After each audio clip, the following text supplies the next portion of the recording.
que es la Sociedad Internacional para el Desarrollo del Psicoanálisis Junguiano. Con esta presentación y en colaboración con la Fundación de Psicología Analítica Junguiana, vamos a dar comienzo al encuentro de investigadores del día de la fecha. Miquel. Vale, gracias, Santiago. Bueno, pues es un gusto estar aquí compartiendo este rato y como anécdota a la presentación de mi tesis acudieron 2 personas, aparte del tribunal. Entonces, esta vez ahora ahí pues se han multiplicado por, no sé, por 400 por lo menos.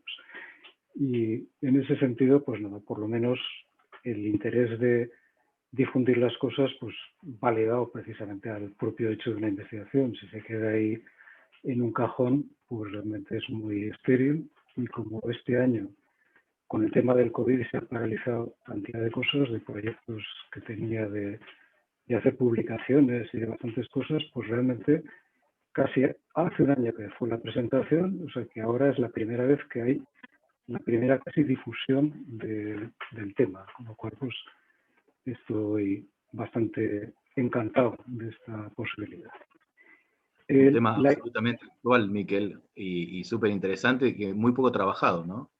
Sí, hay un vacío en relacionar esta temática que investigué. Y bueno, realmente la idea en el encuentro que tenemos nosotros entre las 2 asociaciones, pues básicamente mi objetivo hoy es hacer énfasis en la importancia de la investigación en general, que es una dimensión que prácticamente estamos haciendo de un modo natural desde niños, con metodologías de ensayo al principio, cada vez más complicadas a medida que nos desarrollamos, pero prácticamente todo elemento de desarrollo de cambio individual supone una atención a comparar un estado anterior y un estado siguiente, con lo cual siempre estamos investigando. La psicoterapia también es un proceso de investigación sobre el inconsciente personal, sobre el inconsciente colectivo, a que la investigación es inherente a la conciencia humana y tiene que ver también con poner adelante un proceso creativo, es decir, resolver problemas, buscar soluciones, llenar vacíos de conocimiento y hacer que el corpus de conocimiento también llegue a poder transformar elementos sociales. Entonces, desde ahí, en toda esa perspectiva, donde me muevo. Y realmente, ya desde que empecé a ser médico, empecé a investigar. Cuando la primera investigación fue en el pueblo donde trabajaba, cambiando las dietas de los escolares del comedor y correlacionando esos cambios con el cambio en estatura y talla de los escolares al cabo de 2 años. Es decir, un programa de intervención y además eso se hacía con cálculos estadísticos con un lenguaje muy antiguo, el Fortran, con una calculadora de mano. Bueno, pues eso permitió que quedara constancia de que unas dietas adecuadas tenían unos efectos de la salud importantes y también en el desarrollo psicomotor, en el peso y en la talla. Eso es tan importante que todo proceso clínico de intervención social, si se va apoyando en datos de investigación, permite cambios sociales muy evidentes. En el tema médico es mucho más fácil de medir. El tema de la psicología, el tema de la psicología profunda, pues es más complicado. Y de hecho, pues las diferentes escuelas, paradigmas y los conflictos y las tensiones entre unos y otros, es decir, la guerra que hay abierta entre diferentes paradigmas, dificulta mucho la investigación porque hay muchas descalificaciones. Bueno, entonces, desde esa perspectiva, me planteé retomar ya un trabajo de investigación que ya la inicié en el tema del SIDA, haciendo algo sobre la psicoinmunidad, pero porque me nombraron director del programa de SIDA en Navarra, tuve que dejarlo, porque me daba mucho trabajo. Entonces, esta tesis me ha tocado hacerla en un momento de mucho más madurez en todo el conocimiento, en lo personal, y es una tesis, vamos a decir, de experticias. De alguna manera, en ella he podido ir depositando en el diseño, en la ejecución y en y en la elaboración, pues muchas de las cosas que he ido recogiendo, y he tenido la posibilidad de hacerla como me ha dado la gana, porque no he estado dentro de un marco académico que me diga por aquí, por allá, sino que yo planteé un diseño y lo planteé en 2 facultades de psicología y en una de paz, con la convicción de que en las de psicología me dirían que no, por la historia cognitivo-conductual que llevan, y en la de paz, como es mucho más abierto, es mucho más transversal, pues el psicoanálisis, la psicología analítica de Jung caben perfectamente. Y bueno, así sucedió. Sin embargo, en San Sebastián, en la Facultad de Psicología, sí me admitieron también. Al final me decidí hacerlo por paz, porque es el mismo proyecto, pero ahora ya iréis viendo más o menos en qué consiste. Bueno, entonces empiezo a compartir la pantalla. ¿La veis? ¿Una diapositiva? Sí, se ve, se ve. Vale. Vale, pues entonces, en el esquema de la presentación voy a hablar primero un poco de la motivación para hacer la investigación, después del estado del arte, es decir, todo lo que hay que revisar para ir haciendo el diseño, el propio diseño, los resultados y luego reflexiones finales.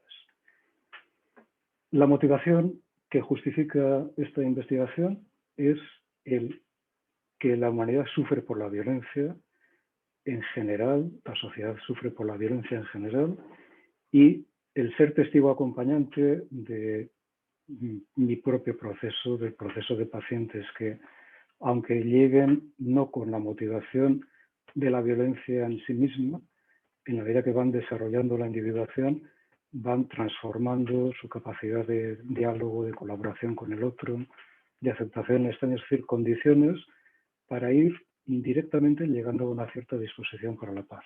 Entonces, ser testigo acompañado de tantos procesos y verlo me llevaba a lo que considero un imperamiento ético. De alguna manera, esto es necesario que sea conocido porque en la clínica vemos a muy poca gente, por la cantidad de gente que hay, y sin embargo, lo que se pueda aplicar desde la clínica en una investigación de campo que pueda tener un marco académico y una difusión, podría permitir contribuir desde la psicología científica a un mayor conocimiento sobre la paz y, desde luego, a llegar a alguna aplicación concreta que trabaje con grupos sociales con una perspectiva educativo-clínica, pero que no tenga por qué ser necesaria que sea llevado por un clínico.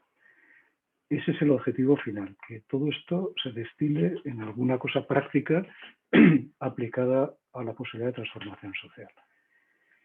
Está basada en la empiria interna, es decir, todo el mundo interno es también objeto de ser verificado, con lo cual entendemos muchas veces el empirismo como algo ligado a lo externo, medible por varios observadores. En lo interno tenemos el método de caso único, pero también tenemos comparaciones temporales, diacrónicas, es decir, hay una empiria que es muy importante, que es los estados de espíritu, vamos a ver. La siguiente inspiración es la complejidad y en la articulación de diferentes dimensiones que están de alguna forma caótica y que van dando lugar a ciclos, a momentos de consolidación del caos en algo concreto. Entonces, eso también es el enfoque multidisciplinar. Es una acción participativa, de forma que la gente, al ir participando en la investigación, en su participar en diferentes fases, como veréis luego, va también modulando lo que le llega, cómo lo siente, y eso hace que las siguientes fases de la investigación en el diseño se han tenido en cuenta los que van participando. Y también hay una perspectiva de género, porque intuitivamente, por la clínica y por lo que sabemos a nivel social, la violencia la sufren más las mujeres, la estructura social patriarcal tiene un sesgo muy claro en relación a los dos géneros. El estado del arte, bueno, pues recoge primero el enfoque polemológico, es decir, ¿qué se sabe sobre la guerra y sobre la violencia? ¿Vale? Casi siempre, históricamente, cuando se ha querido entender la paz, ha sido en negativo. Si la paz debe ser algo que no es la violencia, que no es la guerra. Vale. Hay toda una cantidad de trabajos hechos en esta perspectiva. Pero hay también una perspectiva ya directa, ¿no? ¿Qué es la paz en sí?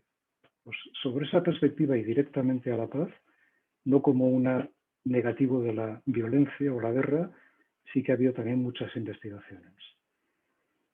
Evidentemente, el apego, el trauma, la mentalización, la moralidad, que forman otro de los pilares importantes, pues también supone una revisión, para llegar ya a un marco conceptual donde, con todo lo anterior, pues se hace un diseño en concreto. Lo importante es que todo esto se hace de alguna forma como si fuera un mandala en espiral, porque va dando giros en sí mismo, va hacia atrás, va hacia adelante, con todo lo que se va revisando, y con una perspectiva constructivista. En el fondo, de toda la información se va extrayendo lo que, desde una perspectiva consiliente, tiene sentido en cada una de las áreas investigadas, tanto en todo el siglo XIX y hasta prácticamente el 2017, en libros, en artículos, en revistas, elementos muy interesantes, pero que a veces están disgregados. Entonces, esa unificación es lo que ya permite tener una idea clara de cuál va a ser el diseño y, por supuesto, el duende interno. Siempre está algo de dentro que aporta el fuego, que cuece todo lo anterior, que puede estar aquí empaquetado, y a partir de ahí hay un cierto horno alquímico donde empieza a surgir ya las ideas concretas. Por resumir un poco, llegamos al mundo con un bagaje instintivo, biológico, que tiene que ver con el apego, con las fantasías del inconsciente psicoide, los arquetipos. Con todo ese bagaje nos relacionamos con los progenitores y se articula entre lo que traemos ellos toda una complejidad de relación. Aquí, bueno, pues esta madre no parece muy amorosa ni muy contenedora, con lo cual se crea un vínculo entre los que llegamos y los que nos reciben, que eso es fundamental para los mamíferos. El vínculo es lo que supera el apego y lo que ya empieza a construir tanto el cuerpo, la estructura física, la estructura mental, que viene después. La mente, la utilización, los rudimentos de la psique y la autoconciencia vienen posteriormente a que haya habido una vinculación. Después aparecía la simbolización como separada de la materia, primero como una metonimia, luego ya con una simbolización más clara, desde del cuerpo hasta la metáfora más directa. Cuando ya la metáfora se puede construir, estamos ya en una capacidad simbólica bastante elevada. Esta es la idea de Nietzsche de la metamorfosis desde el camello hasta el niño, como una metáfora de este proceso de simbolización. Y al final, si todo esto se va desarrollando en condiciones, se puede llegar a ser humano, ¿vale? Ser humano supone construir un mito del propio desarrollo. Cuando los sujetos lo hacen, siempre hay un mito inconsciente del propio desarrollo. Yo he sido víctima, me han pegado, es decir, cada uno construye un relato mítico de su propia experiencia del desarrollo. Y puede tener ya una articulación con todas las dimensiones. Ahora, los fallos de este circuito generan estructuras clínicas. La estructura psicótica se queda aquí, la estructura limítrofe aquí, la estructura neurótica aquí. Entonces, desde la perspectiva de desarrollo de la conciencia, ¿cuándo se es humano? Bueno, esa es una pregunta filosófica y en la paz tiene mucha importancia, porque el tener un cuerpo humano, el tener una carcasa humana, el tener una genética humana, ¿te hace humano o no? Entonces, bueno, pues esto es una pregunta que también, ligada a la individuación, que es un proceso en desarrollo y complicado, pues es muy importante de hacerse. En la hipótesis general de la investigación, bueno, pues hay un desarrollo visto en escalera, otra metáfora del movimiento, de una etapa prepersonal a una personal y a una transpersonal, con las falacias de que todos los conflictos prepersonales los elevan a lo transpersonal con la dimensión espiritual, o la reduccionista en el sentido contrario. Pero lo importante es relacionar esto con la paz. La hipótesis es que los sujetos que hayan tenido un desarrollo hasta aquí pueden tener una capacidad de hacer lo que se llama paz negativa, es decir, para evitar la guerra, hacer tratados, hacer convenios y conseguir que la paz se pueda mantener en negativo, como ausencia de la guerra porque la guerra ha hecho sufrir. Para tener una capacidad de paz positiva, los sujetos que no hayan llegado a este nivel de desarrollo no lo van a poder tener, porque en toda esta situación de psicosis borderline o neurosis, lo que se está proyectando en la relación con el otro son la sombra, los conflictos, es decir, violencia, más o menos expresa. Con lo cual, se contiene esa violencia con acuerdos contenedores, con la moral, con las leyes, con el superior, con diferentes cuestiones. Pero cuando el sujeto va individualizándose de forma que pueda haber elaborado todo esto o ha tenido un desarrollo que le ha permitido llegar a una situación muy evolucionada, sí que puede tener una capacidad de establecer paz positiva directamente. Y todavía un nivel más elaborado que sería una paz resiliente. Para hacer la investigación ha habido que tomar criterios sobre cómo medir las cosas. La medición es fundamental y en la medición ha habido aspectos de campo cuantitativos, aspectos de campo cualitativos, y siempre que se ha hecho algo cuantitativo se le ha dado mucha importancia a la imagen antes que al dato. De forma que cuando se estaba intentando recoger respuestas, se ponían primero estímulos de imagen. Esto es muy importante porque en el fondo la imagen convoca y evoca diferentes elementos emocionales y de la psicología más profunda, ¿no? Con lo cual se ha intentado en todo momento en el diseño no recoger respuestas de la parte superficial más cognitiva, sino modularlas desde dentro. Medir el trauma pues ha supuesto, por un lado, recogerlo con preguntas directas, recogerlo también con preguntas indirectas a través de imágenes, y por otro lado, como en la clínica sabemos que hay gente que se defiende del trauma olvidándolo, es decir, hay amnesia, entonces había que buscar elementos que pudieran detectar el trauma, aunque el sujeto, desde el punto de vista consciente, respondiera que no había tenido trauma. Bueno, luego lo veremos cómo. En la moralidad hay dilemas que se han ido planteando, porque básicamente hay dos presupuestos de funcionamiento moral en la gente. El funcionamiento deontológico, en el cual un sujeto, ante una situación ética, toma una decisión dependiendo de las normas que ha interiorizado, de lo que la sociedad le dice, de lo que de alguna manera el superior le dice, es decir, lo previo, los a priori, y hay otra actitud en la cual las decisiones se toman por las consecuencias que puedan tener tus decisiones, no por unos a priori, con lo cual la evaluación es más compleja y de alguna manera en esa posibilidad consecuencialista se está en lo que llamamos una moral heterónoma, que es un elemento más desarrollado en la psicología cognitiva, evolutiva y también analítica. Las imágenes. Bueno, pues, por ejemplo, había unas cuantas puntes de la mirada.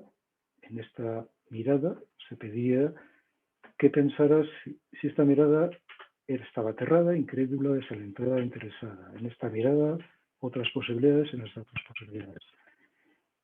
Desde la perspectiva de la clínica, la mentalización, que es la capacidad que tiene un sujeto de entender cómo funciona el otro en sus estados de mente, eso requiere neuronas espejo, requiere empatía, requiere una serie de cosas, no se construye cuando hay trauma. Entonces, muchas veces, los sujetos traumatizados, cuando intentan reconocer la mirada del otro o lo que puede sentir el otro, fracasa, no puede adivinar. Eso es un fallo de mentalización. Entonces, indirecta de medir niveles de trauma, pues era a través de este test. En los dilemas morales, pues algunos de ellos tenían una imagen, por ejemplo, ¿qué harías ante esta situación? ¿Echarías a un moribundo al agua, sí o no? Bueno, pues el que funciona por una moralidad deontológica diría que no, porque matar es malo, por ejemplo. El consecuencialista digo, bueno, pues a lo mejor si lo tiramos, sobreviven, otros viven, pues son dos posiciones distintas, pero trabajadas desde una imagen, y después está el planteamiento ya del enunciado verbal. En todo esto de la medición subyace un elemento clave en la psicología analítica, que es que el número en sí es algo que tiene que ver con la alquimia y es un arquetipo.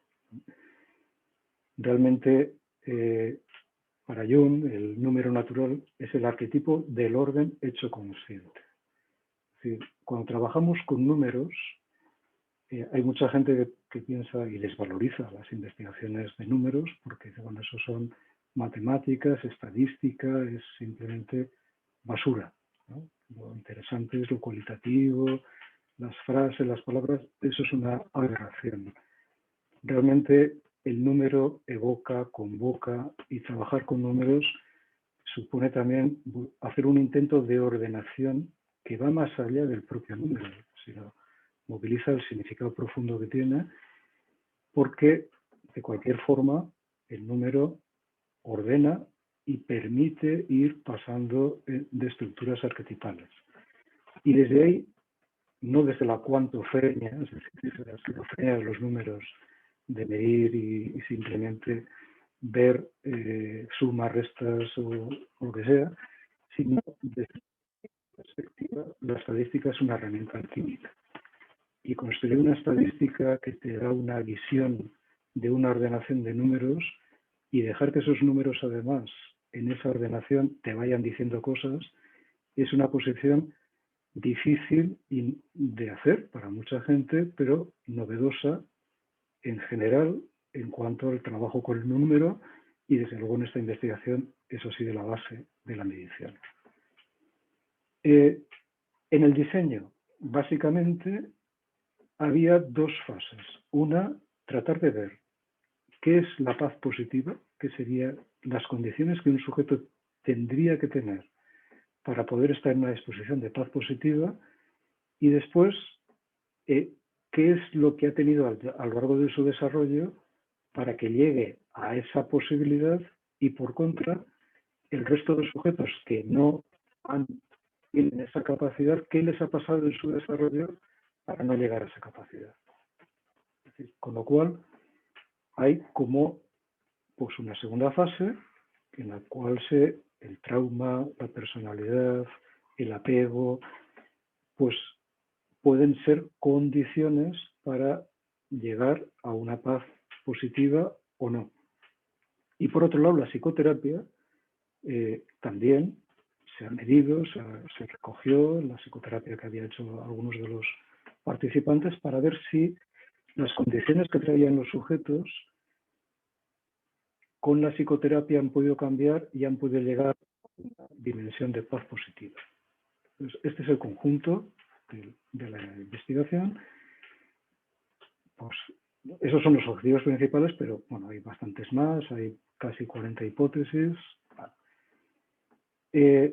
¿Cómo se ha recogido la muestra? bueno, pues lo que llamamos el procedimiento de bola de nieve. Es de boca a boca, con personas de referencia, con terapeutas, con gente que trabaja en la ONG, que atiende a la violencia, al maltrato, en escuelas, o gente que ha participado en la investigación y que le informa a otros. Esto es un procedimiento que tiene su forma de validar la estadística que produce para evitar sesgos y para que luego los resultados puedan extrapolarse al conjunto de la población.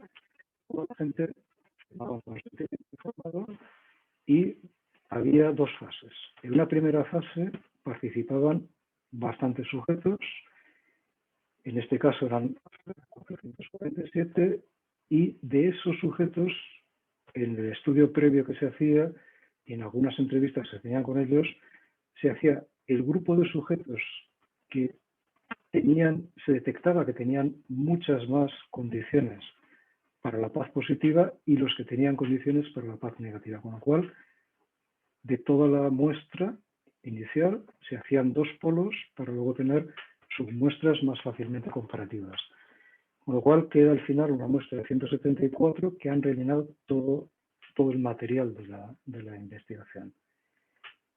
Eso ha supuesto prácticamente una media de 2 horas y media de participación de la gente que ha participado en todo, solo de los cuestionarios. En algunos han tenido entrevistas semiestructuradas, o sea que ha habido una media casi de 3 horas y media de participación. Es muy de agradecer porque aquí los sujetos que han participado han sido voluntarios, no han tenido compensaciones de darles créditos ni de darles dinero, o sea que realmente es, para mí, el devolver los resultados es un compromiso ético con los propios participantes, a los que les agradezco mucho su altruismo o su dedicación. ¿Vale? Aquí hay pues, la complejidad de cosas que se han tenido en cuenta en las diferentes fases, de manera que prácticamente había como 138 variables. Se han analizado con elementos cuantitativos y cualitativos. En lo cualitativo, pues, utilizan la Grounded Theory, es una idea en la cual vas con una inducción sobre los hechos, es decir, tú vas con hipótesis previas cualitativas a verificarlas. Ahí, para eso, el APLASTI, que ya ha mencionado también Javier en su investigación, es muy importante, y el resto son cuantitativos, pero estos cuantitativos se han empleado algunas novedades que habitualmente no se emplean en las investigaciones, como son las ecuaciones estructurales. Lo cual hay una sofisticación en la estadística entendida como esa articulación alquímica del campo de los números que es importante en esta investigación. Todas las variables, todos los cuestionarios se han validado, tanto interna como externamente, y si alguno no servía, se eliminaba de la investigación. Varios de estos los he desarrollado yo en investigaciones, los cuales ya estaban validados, y algunos de otros autores, la mayoría son de otros autores. Entonces, respecto al constructo PARF, ¿vale? ¿Qué ha ocurrido? Bueno, aquí varios elementos que se han utilizado para ello, y entonces nos vemos en primer lugar que se han contemplado todo un montón de variables y dimensiones que a priori, en función del conocimiento, se considera o consideraba que tenían importancia para establecer la capacidad de una paz positiva. Entonces, un análisis de todo eso con ecuaciones estructurales dio lugar a esto que pues, he querido que salga así, porque en el fondo lo he llamado paz emergente, porque se presenta de golpe, como una coherencia entre todas las dimensiones, que estadísticamente tiene mucha potencia estadística, y que resultó que introdujo una dimensión que yo no había contemplado como dimensión inicial en la hipótesis. Yo había contemplado 3, una dimensión interna, una relacional y otra transpersonal. pues apareció una nueva que es la dimensión que llamé actitud relacional. Eso significa que para la paz, primero hay que tener una disposición interna, después imaginarse la relación con el otro, que es esta dimensión, que clínicamente es, vamos, enseguida que la vi, me parece que tiene mucho sentido, pero que no estaba prevista inicialmente. Luego ya, aparte de imaginarte la relación con el otro, es cómo ejecutas la relación con el otro y luego una dimensión transpersonal. Bueno, pues es interesante porque el conjunto de variables que intervienen en la dimensión interna, todas puntúan en positivo, pues cooperación, creatividad, empatía, confianza, menos el miedo a la muerte que puntúa negativamente. Es decir, para que esta dimensión tenga importancia en un sujeto, si tuviera ni mucho miedo a la muerte, el conjunto de su dimensión bajaría, ¿vale? En esta dimensión, el sentimiento de identidad, la relación de alma, la conciencia del presente, el sentimiento de poder interno y la capacidad de cooperar con el otro en dimensiones de estrés, como es el dilema del prisionero, generan que alguien tenga una capacidad de imaginar la relación de una manera favorable y poder entonces establecer con el otro relación de paz. En la ejecución concreta, cuando la moral es deontológica, es decir, se funciona como a priori, cuanto más moral deontológica tenga un sujeto, menos pesa su dimensión de acción intersubjetiva. Y hay otro elemento que es la competencia moral, es decir, la coherencia ética en la dimensión ética. Esto no tiene nada que ver con el superyo, tiene que ver con la moral heterónoma y la coherencia medida a través de varias situaciones del diseño que hacían a los sujetos vivir polaridades y tensiones de opuestos.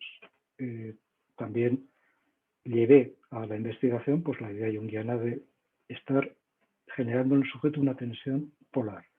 Entonces, la competencia moral es una coherencia de haber superado una serie de tensiones que se ponen en diferentes elementos de la investigación y que le capacitan al sujeto para tener una dimensión ética profunda. ¿Vale? Y luego la dimensión transpersonal tiene mucho que ver con la conexión a la naturaleza y la aceptación. ¿Vale? Estas 4 dimensiones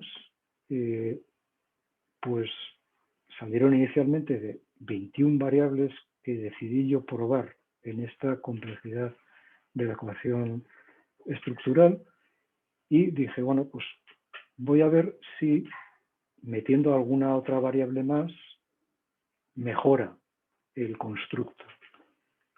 Y también pensé, si quito alguna de estas, a lo mejor también mejora, vamos a decir, la potencia explicativa. Y me llevé la sorpresa de que si iba sumando variables o iba quitando variables, el modelo empeoraba. Entonces, fue una situación muy emocionante, porque dije, bueno, ¿cómo he elegido yo las 21 variables que han encajado matemáticamente y estadísticamente lo mejor posible? Entonces, bueno, pues como soy junguiano, dije, bueno, está de las sincronías, pero bueno, al final, en esa situación de estar trabajando con los números, como os estoy diciendo, ¿no? De alguna manera, sin cosificarlos, sino dejando que hablen, pues bueno, no sé, no podría decir, porque tengo más experiencia en las sincronías positivas o negativas en la clínica, pero desde mi punto de vista, cualquier actividad humana es arte y es posible que se produzcan las cosas. Y más en la perspectiva junguiana, pero de cualquier manera, con mi director de tesis también estaba muy sorprendido. Decía, vamos a probar más, menos. Y nunca hubo una mejor capacidad explicativa que con estas 21 variables. Bueno, la complejidad supone que si tenemos este modelo, luego vamos a ver qué pasa con la empatía, con el trauma, con la muerte, con los apegos, porque en alguna de estas variables, por ejemplo en la apatía, o en el miedo a la muerte, o en la cooperación, o sea, ¿qué hay detrás tanto en los sujetos saludables, que son de paz positiva, como de paz negativa, qué les ha pasado en su desarrollo para que estas variables tengan más o menos peso. ¿Qué explica esto, no? Bueno, luego vamos a ir viendo, pero de cualquier forma, pues estas 4 dimensiones, desde el punto de vista junguiano, podíamos agruparlas en las más personales, que son la interna, la actitud relacional y luego la acción, y luego la transpersonal. Esta es la dimensión más espiritual. Una cuestión muy interesante es que en este esquema inicial, el conjunto de sujetos, de los 174 que habían hecho todos los cuestionarios, solamente 13, perdón, estaban en una disposición clara de actitud hacia la paz positiva. Hacia la no paz, es decir, hacia la violencia manifiesta, hacia la proyección del conflicto de una manera tremenda, había 17. Y el conjunto estaban en lo que podía ser paz negativa. Bueno, pues esto es muy interesante porque se relaciona muy fácilmente con la clínica. O sea, sabemos que muy pocos sujetos que diagnosticamos tienen unas condiciones saludables y a medida que va pasando el tiempo, cada vez los diagnósticos de psicóticos o borderlines es mayor. ¿Vale? El trauma. ¿Vale? Pues para el trauma ha habido 2 vías: explorarlo de una forma hipotético-deductiva o inductiva directa a través de ecuaciones estructurales. Vale. El trauma inconsciente, que os he dicho que hay gente que no lo ha tenido, pero lo reprime de tal manera y lo reprime con defensas no solamente, vamos a ver, psicoanalíticas, sino también arquetípicas, ¿no? Como en algún escrito que he publicado, pues se expone un poco más clara. Entonces, ¿cómo lo mides? Bueno, pues sujetos que, por ejemplo, te decían que no habían tenido nada, ni antes de los 7 años, ni después, ni en la adolescencia, ni en el adulto, ni en sucesos, ni en gravedad de los sujetos, pero luego veías que tenía una dificultad de empatía y de mentalización tremenda. Entonces, estos sujetos eran probables de tener trauma inconsciente. Pero esto hay que verificarlo. Para verificarlo,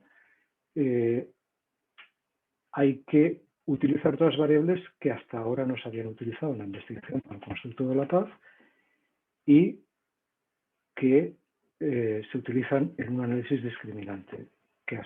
Entonces, un análisis discriminante que confirmó la hipótesis de que sí esos sujetos tenían trauma inconsciente es que esos sujetos puntuaban muchísimo en neuroticismo, tenían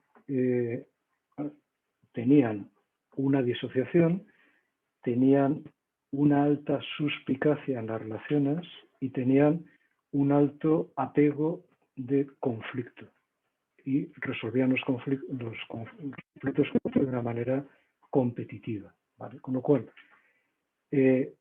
esto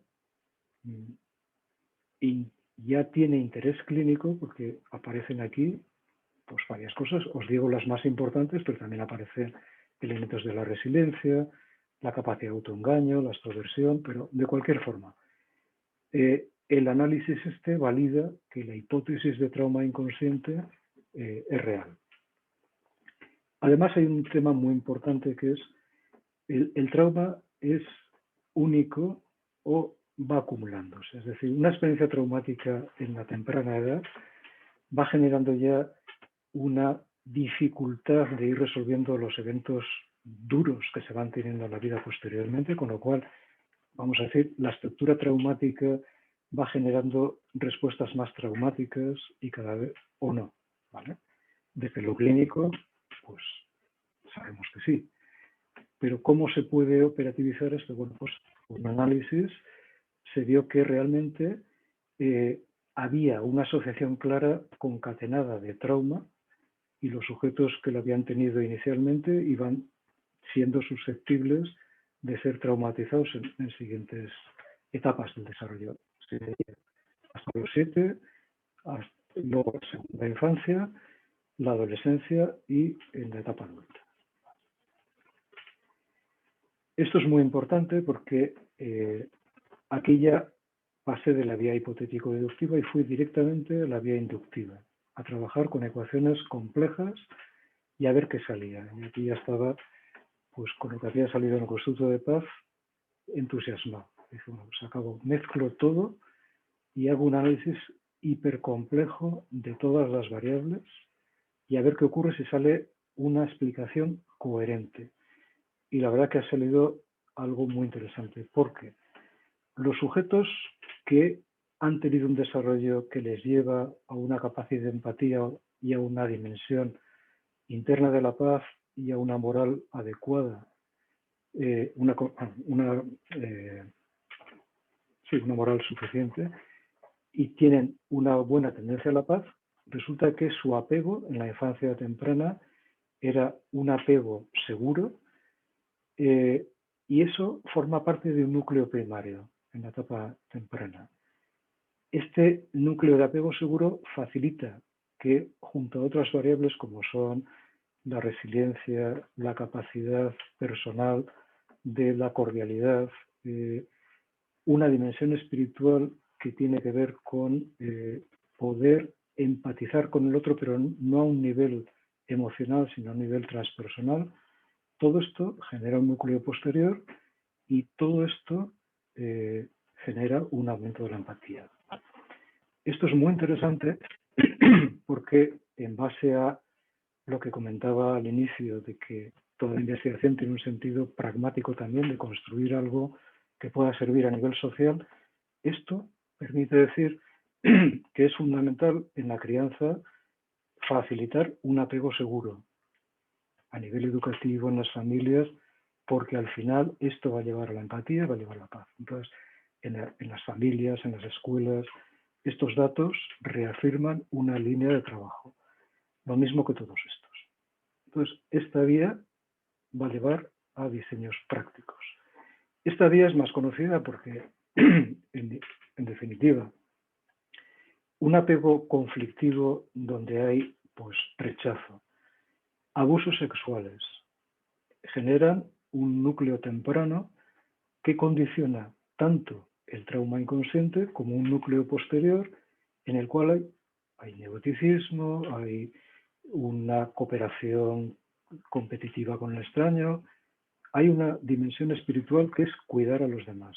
O sea, la tendencia a cuidar a los demás resulta que influye negativamente sobre positivamente sobre este núcleo, con lo cual lo aumenta, y al aumentar disminuye la empatía, ¿vale?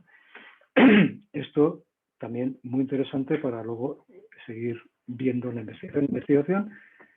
La propia investigación te va dando lugar a que aparezcan cosas que te pueden sorprender y que pueden necesitar convertirse en hipótesis exploratorias para seguir profundizando. Se vio que los que hacían psicoterapia habían reducido el neuroticismo, y hacer psicoterapia, reducir el neuroticismo, también disminuye este núcleo posterior y aumenta la empatía. Bueno, pues esto ya validaba de alguna forma que la intervención psicoterapéutica es un efecto transformador de lo que originalmente pueda traer un sujeto en desarrollo, vamos a decir, traumático, que le haya podido dejar en situaciones borderline o en situaciones pues, neuróticas.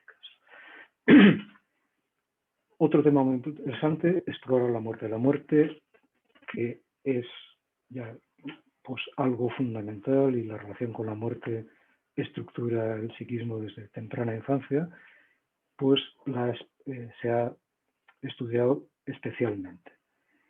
También con imágenes antes que con palabras.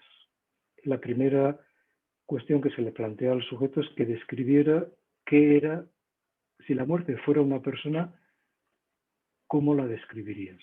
Pues con esa situación, que es un trabajo de imaginación sobre una personificación de la muerte, con lo cual te pone en un conflicto importante. Después de eso, y después de la descripción, se plantea una serie de figuras a través de las cuales uno puede configurar la muerte como acogedora, como amorosa, como farsante, como maestra, es decir, una tipología que luego se analiza y se encuentran combinaciones entre ellas de manera que luego se lleva a un análisis cuantitativo, de lo cualitativo a lo cuantitativo, del Atlas Pi a lo cuantitativo operativizado en variables. Muy interesante porque se ha encontrado que parece que hay algo muy subconsciente que está operativo cuando ha habido trauma, y el trauma a la vez también ha generado una moral más deontológica, es decir, de elección a priori, y que esa percepción de la muerte a nivel subconsciente tiene que ver con un miedo a la muerte real. A la vez también una variable que se ha estudiado es el asco a la muerte, y también está interviniendo aquí, y resulta que cuanto más hay ese constructo subconsciente, esto ha salido matemáticamente, vamos a decir, de esa magia alquímica de los números, pero tiene tal validez que hay que ponerle un nombre en la investigación. Entonces, porque no es una variable primaria. Entonces, este nombre le he puesto Thanatos, pero luego diré qué aspecto de Thanatos. Cuando esto está, la paz disminuye bastante, y cuando el miedo a la muerte es importante, que también ese constructo subconsciente de Thanatos hace que aumente mucho, resulta que los sujetos, cuanto más miedo a la muerte tienen, más se imaginan a la muerte como una muerte acogedora. Es decir, están proyectando un complejo materno. La muerte como acompañante que te esté quitando el miedo a morir, que te acompañe, ¿vale? Pero además, este constructo subconsciente, cuanto más alto esté, más hace que aumenten los complejos. Lo que aquí pongo ego son complejos. Más disminuye la relación de alma con vosotros. El eros queda bastante dificultado. Y bastante más disminuye el self, ¿vale?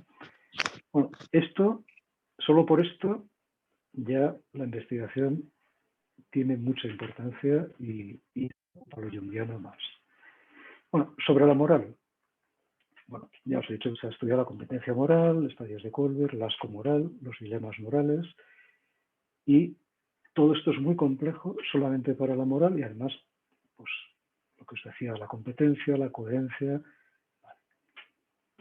Pero, ¿qué ocurre? Bueno, pues que la mayor parte de la gente es deontologista, el 71%, solo el 17% son utilitaristas y el 10% son relativistas, es decir, que en ciertas circunstancias podrían ser utilitaristas. Esto también es importante estudiar a esta población, ¿vale? Los hombres las mujeres son más deontologistas que los hombres, o sea, tienen a priori más establecidos, y cuanto más deontologistas es, menos empatía se tiene, más miedo a la muerte se tiene y menos competencia moral se tiene. Es muy importante la confianza en el otro. Para poder establecer relaciones de paz, bueno, pues si hay una desconfianza importante en el otro, es muy difícil colaborar cooperativamente con el otro.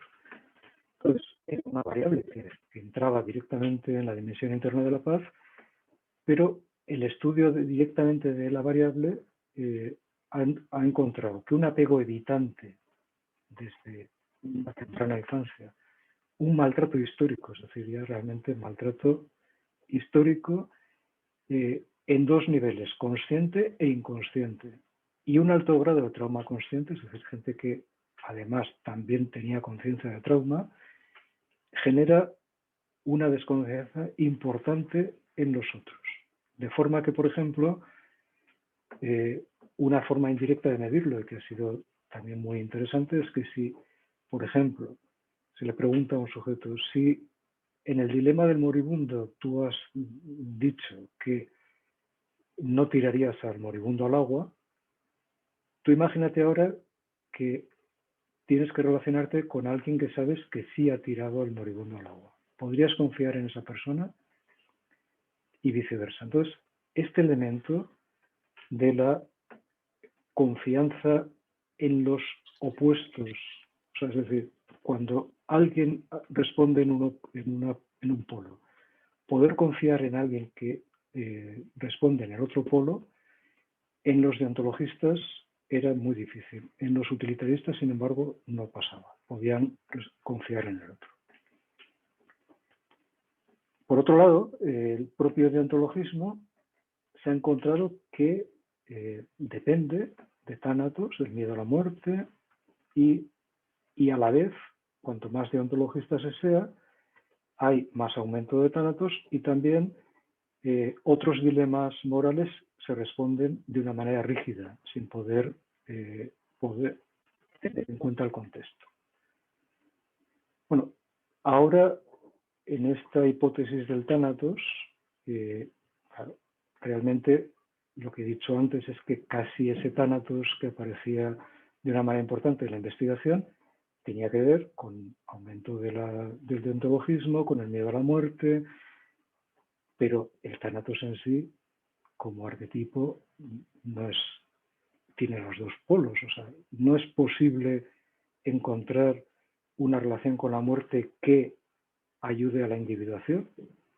Bueno, pues realmente lo que ha salido mayoritariamente es que en la mayor parte de los sujetos que hay aquí, como son de paz negativa, es decir, tienen más patología, la muerte subconsciente que viven es ese tánatos que en el fondo es el rechazo de tánatos, es decir, la parte sombría de tánatos.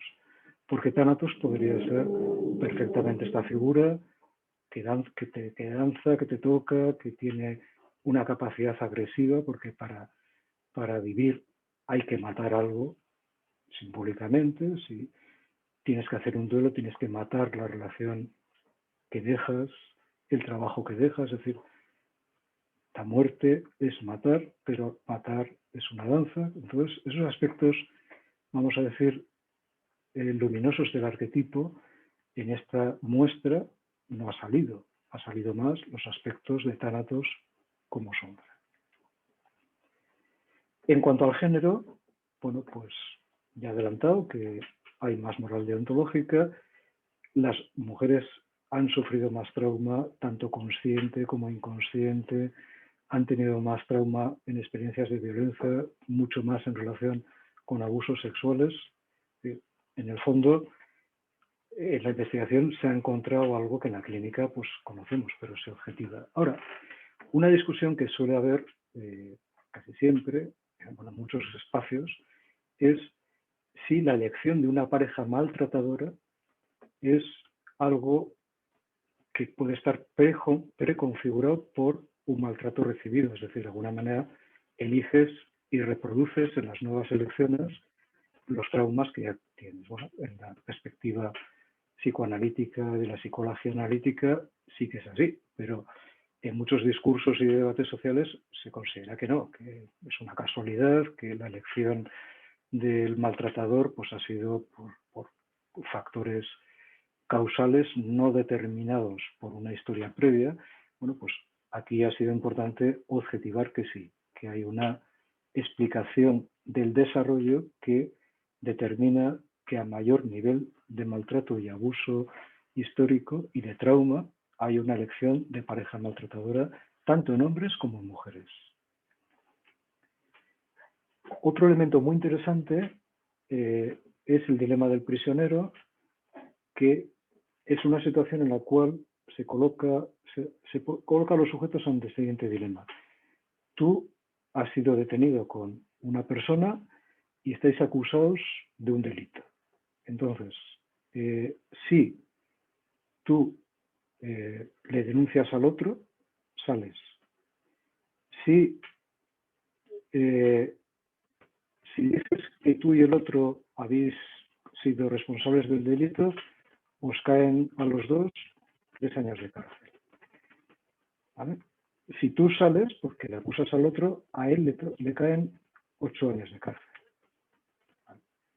Entonces, ¿qué mide? Este es un dilema de las, vamos, temático de NAS, pero que tiene mucho que ver con la cooperación con el otro, es decir, cuando un sujeto se puede poner en el pellejo del otro y tomar una decisión que sea la menos mala para los dos. En la discusión social, Adam Smith y bueno, los neoliberales piensan que realmente la economía, el desarrollo, tiene que ver con que cada sujeto piense básicamente en sí mismo y no en el conjunto. ¿Vale? Pues este dilema lo que mide es qué podría pasar si tú, en vez de pensar en ti, piensas en los dos. Bueno, si alguien dice que haría responsables a los dos, resulta que a los dos les caen 3 años a cada uno, que son 6, mientras que si uno dice yo le acuso al otro le caen 8 y yo me salvo. Entonces, el conjunto, la decisión menos mala para el conjunto es cooperar. ¿Vale? Pues eso es una situación muy difícil, porque para poder cooperar tienes que tener es una situación imaginaria, típicamente imaginaria. Eso es correspondiente.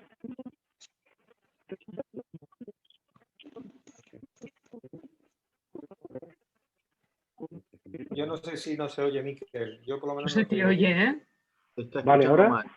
ahora, Ahora otra vez, sí, Ahora se sí. te ha perdido unos segundos ahí. vale. Sí, el último minuto. ¿Solamente ha sido un poquito? Vale, bueno. Sí, unos segundos. Resulta que las mujeres son las que menos pueden colaborar con el otro prisionero, pero de una manera tremendamente significativa, o sea, con unas diferencias abismales, ¿no? Bueno, pues esto, en el fondo, a nivel clínico, pues incluso sabiendo o pudiendo entender que eso podría ser así, estadísticamente ha salido de una manera tan rotundamente distinta que ha llevado a que tuviera que empezar a tomar este tema y en sí mismo investigarlo aparte. Luego en la discusión os comentaré más cosas. En cuanto a países, también, bueno, como aquí la muestra, eso me ha comentado, en parte la investigación la hice en Colombia, en colaboración con una universidad, y estuve pues, tratando víctimas de guerra, víctimas de violencia de género, pero también de guerra. Quería tener una muestra concretamente de víctimas de la guerra colombiana. Entonces, en ese sentido, también hay entre España y Colombia diferencias, de forma que en la dimensión de actitud en relación hacia la paz, la población colombiana tiene menos peso en esa dimensión, una diferencia significativa respecto a la población española. Es decir, el conflicto, la violencia más manifiesta, pues les está llevando a un nivel de desconfianza mayor y no pueden cooperar tanto con el otro. En cuanto a lo del prisionero, lo mismo que he comentado con las mujeres, también en Colombia, en relación a España, la diferencia era muy grande.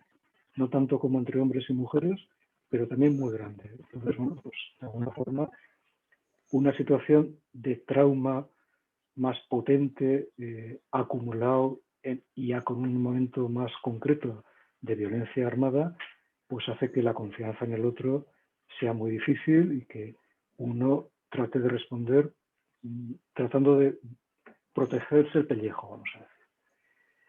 La psicoterapia.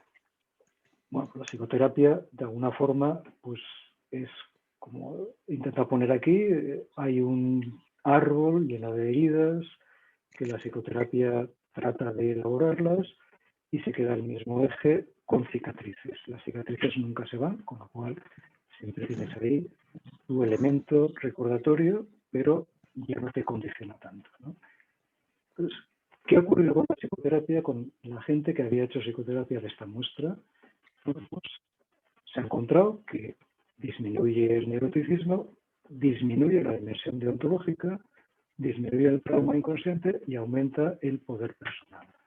También disminuye el tánatos, aumenta el sentimiento de identidad, las relaciones de alma, la conciencia en el presente, tienen una dimensión más de moralidad consecuencialista y con lo cual el haber hecho psicoterapia siempre y cuando, porque aquí hice dos grupos, los que hubieran hecho psicoterapia de más de 2 años o de menos, porque una psicoterapia de poco tiempo no suponía demasiados cambios, ¿vale?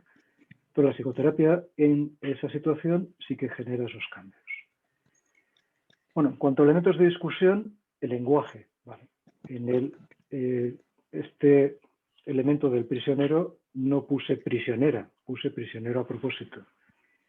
En esto estaba tratando de utilizar la historia performativa del lenguaje, es decir, cuando el sujeto se describe como masculino, es muy probable que las mujeres sintonicen mucho más con la situación de dolor que tienen en la relación de géneros que si hubiéramos dicho prisioneros, ¿no? A lo mejor podrían haber tenido más alianza con una mujer.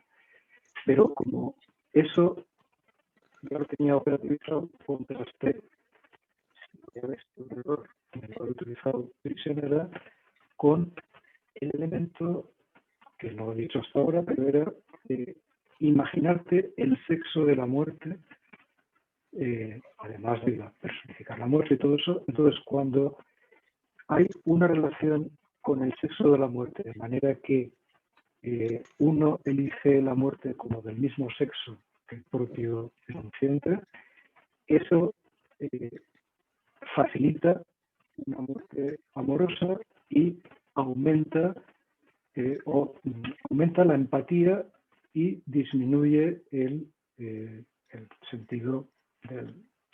Vamos, hay más aceptación del dilema del prisionero. Vale. Pero contrastando eso de una manera estadística, se vio que el peso era muy pequeño. O sea, que es decir, que haber utilizado prisionera podía haber cambiado muy poquito en las mujeres. Más temas de discusión, bueno, pues esto, por ejemplo, supuso una discusión académica tremenda, porque la idea de neuroticismo en la academia se entiende como que es algo biológico. Uno viene con una disposición neurótica, un neuroticismo que tiene que ver con los genes, la epigenética. Entonces, pensar que la psicoterapia puede disminuir el neuroticismo no lo trataba ni mi director de tesis ni casi nadie, ¿no? Entonces, tuve que precisamente decir que la psicoterapia cambia la estructura, cambia el cuerpo, cambia la disposición biológica. Aquí ha salido en esta investigación, bueno, pues sí que cambia la disposición, pero no la dimensión, no, cambia la dimensión. Bueno, pues en la defensa ya en el tribunal también supuso una discusión, pero bueno, salí bien para el tema, porque ya lo tenía muy pensado.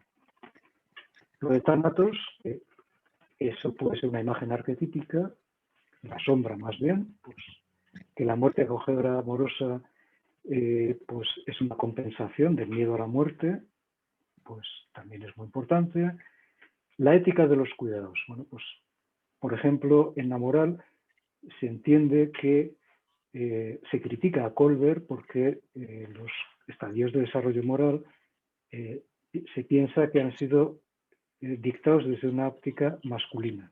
Y por ejemplo, Gilligan y otras mujeres del movimiento feminista dicen que a la mujer es mucho más cercana a la ética de los cuidados. Eso va más con su naturaleza.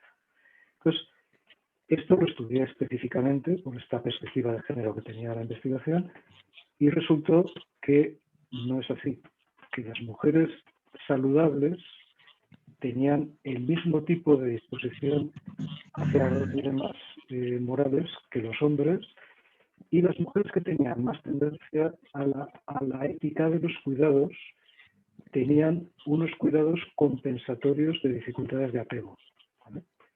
Esto también supuso otro debate importante en la defensa de la tesis, porque de alguna manera, desde la perspectiva clínica también y luego de la investigación, en el fondo, la conclusión es que la ética de los cuidados o el estar en los cuidados también se aprende, es una aculturación social. A la mujer se le enseña más hacia cuidar y no es que forme parte de su naturaleza, es una compensación muchas veces al trauma. Y a veces en el cuidado está esperando ser reconocida. Y eso a veces la hace víctima de las parejas maltratadoras porque trata de compensarlas. Bueno. Sobre la moralidad deontologista y consecuencialista, pues también esto es una discusión muy importante. Y otra muy importante, que con la edad disminuye la dimensión interna hacia la paz. Entonces, es decir, de todas las dimensiones de la paz, hay 3 que van aumentando, la transpersonal, o sea, varias, y sin embargo la dimensión interna disminuye. Bueno, esto es un dato muy curioso. Entonces, en la discusión, y apoyado en diferentes elementos de la propia investigación, la conclusión es que a medida que uno envejece, se va dando más cuenta de las barbaridades que ha ido haciendo en la vida. Entonces, aunque parezca paradójico, si los sujetos no hacen terapia, e incluso haciendo terapia, al inicio, la dimensión interna de la paz se resquebraja, porque se pone en cuestión la honestidad, la confianza, porque todos los referentes conocidos se tambalean. Entonces, en ese sentido, pues esto que con la edad disminuye la tensión interna, pues tiene cierto sentido. Es decir, de alguna forma, eso también es lo que a un anciano saludable, es decir, a un senex, le capacitaría para tener más prudencia. Es lo que en el fondo la dimensión interna de la paz, si fuera creciente, sería un estado idealizado. Entonces, bueno, pues la dimensión interna depende de las circunstancias. Si un sujeto tiene una capacidad de confianza, tiene una capacidad de honestidad, de creatividad, pero ve en la calle que una madre le pega a su hijo o un policía porrea a un manifestante o alguien asesina a otro, pues va a resentirse de esa situación, con lo cual internamente va a tener un malestar. Eso es saludable y lo que ocurre en la mayor parte de la gente es que se acoraza, se insensibiliza. Hay una fatiga, como ahora decimos, de la pandemia, hay una fatiga del altruismo, hay una fatiga de las cosas y hay un acorazamiento. Pero lo natural debería ser justamente que el senex vaya teniendo una tensión interna derivada no de su capacidad, sino de las circunstancias en las que vive. Bueno, sobre la moralidad, es que prefiero que en todo caso vayamos al debate. Eso también, es que lo voy adelantando casi.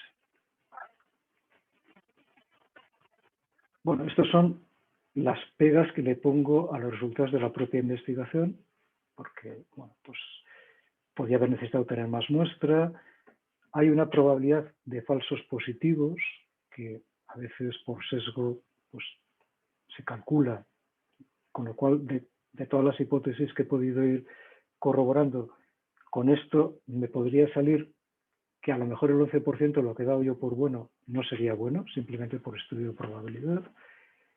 Las redes semánticas han ayudado muchísimo, es decir, el Atlas y toda la parte inductiva ha ayudado mucho. La complejidad de los análisis también ha ayudado mucho porque es una artesanía importante, pero tendría que decir que en el conjunto de toda la investigación se encuadra en lo exploratorio, es decir, al no haber suficiente muestra, todo lo que puedo hablar y puedo afirmar es exploratorio, no es confirmatorio. Es decir, se necesitaría un nivel de muestra que incluso se puede calcular, tenía que haber sido casi de 260 para haber podido pasar a un nivel confirmatorio. Bueno, se ha logrado encontrar un constructo de paz, encontrar pues, vías para entenderla.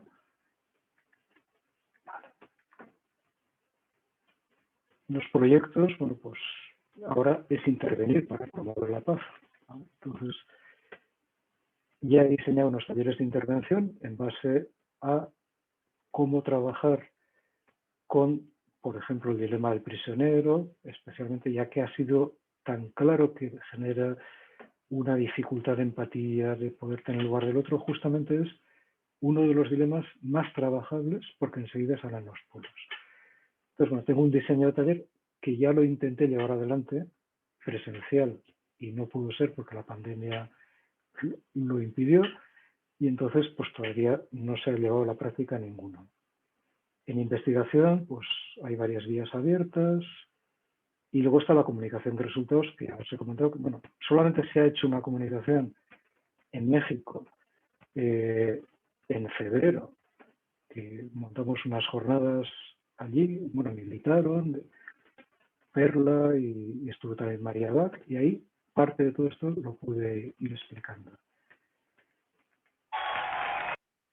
Y bueno, como realmente hay un lema que es: si quieres la paz, prepárate para la guerra, es la visión polemológica, lo que yo considero es que si quieres la paz, prepárate para la paz, es lo contrario, ¿no? Entonces, cuando terminé mi presentación de la tesis y ya me dieron la calificación, les invité a los asistentes a fumar mi pipa de la paz, porque la pipa de la paz es un símbolo que te compromete a mantener la actitud abierta hacia la paz.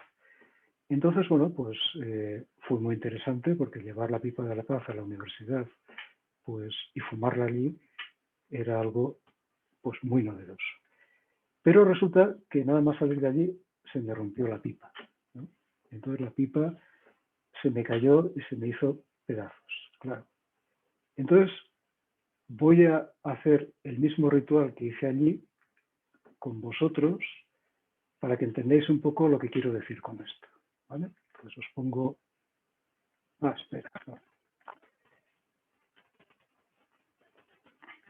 Vale.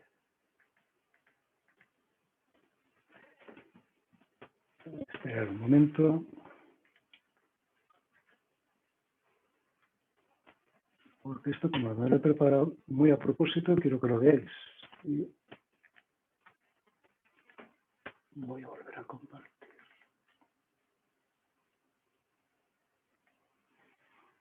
No.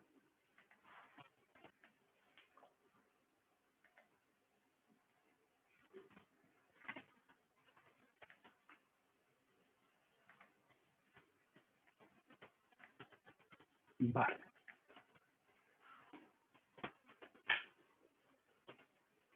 Vale, entonces, esta pipa me la dieron después de una ceremonia, la volví a pegar y hoy he hecho un ritual que es el que tiene que ver con el sentido simbólico de esto, ¿no?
Vale, pues ahora ya sí, con esto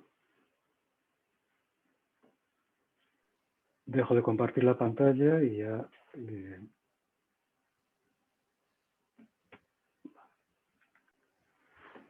Vale, pues ya... Muchísimas gracias, Miquel, súper interesante. También el mensaje final, ¿no? Dando un buen cierre en el sentido de darle un sentido no solamente a la investigación, sino tener una acción que cierre el sentido de que no quede solo en números o en metodología.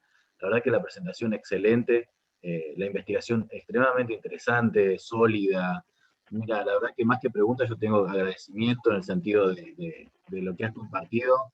Me parece que es un aporte muy importante al ámbito junguiano y a la investigación. Me parece que los resultados son súper interesantes, me parece que habría que poderlo leer en detenimiento, porque la verdad que vos hiciste imagino que para cumplimentar con los tiempos, ¿no? Pero realmente has hecho un vuelo de pájaro sobre una investigación extremadamente extensa e interesante. Uno se podría quedar en cada categoría, ¿no? Para poder analizar cómo esa categoría se ve en la distribución de las diferentes de tu muestra. La verdad que, nada, agradecerte sobre todo, y como consulta, ¿cuál sería la línea de investigación que hoy tendrías, ya con la experiencia de la tesis, o que le recomendarías a los investigadores nobles que quisieran retomar tu tema?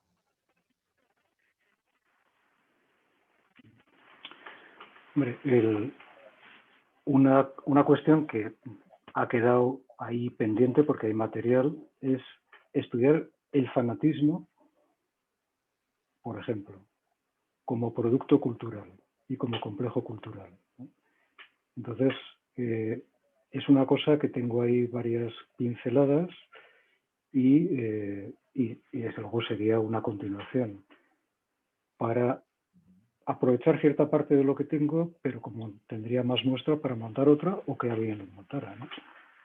Pero creo que entrar en los complejos culturales que impiden la paz, es decir, y entre ellos, por ejemplo, el fanatismo sería uno, pues sería una de las cuestiones que me parecería interesante que se abordara bien. Perfecto. Otra pregunta que se me arma es si vos crees que el regionalismo de la muestra condiciona al resultado, o si podría ser replicado en otros lugares, con resultados similares, ¿no? Sí, realmente es una buena pregunta. En principio, el haber tomado, vamos a decir, tres segmentos de la población. Gente traumatizada, dividida en países y en géneros, y luego gente no traumatizada también en países y en géneros. Eso lo hace muy rico para darle una configuración más universal. Pero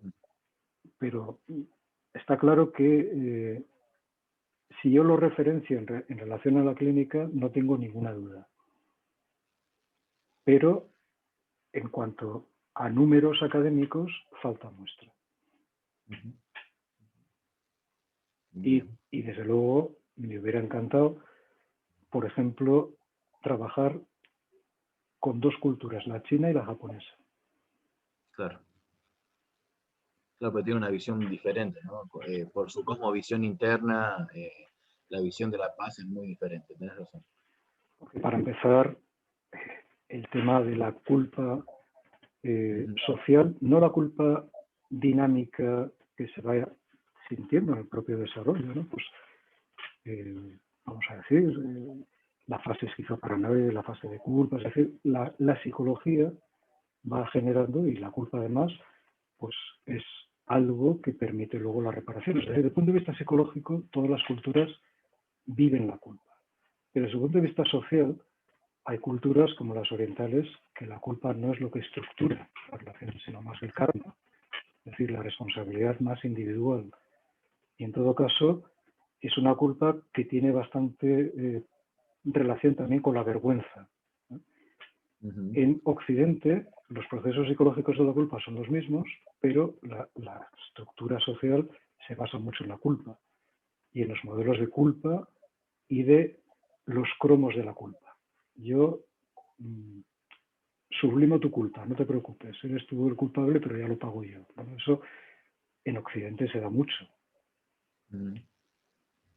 De hecho, el modelo de Cristo es eso, pues yo vengo a salvar la culpa, ¿no? Claro, en Oriente no es posible intercambiar como cromo la culpa. Entonces, eso ya, respecto a muchas vivencias y a la interiorización del trauma, intuyo que tiene que tener diferentes situaciones.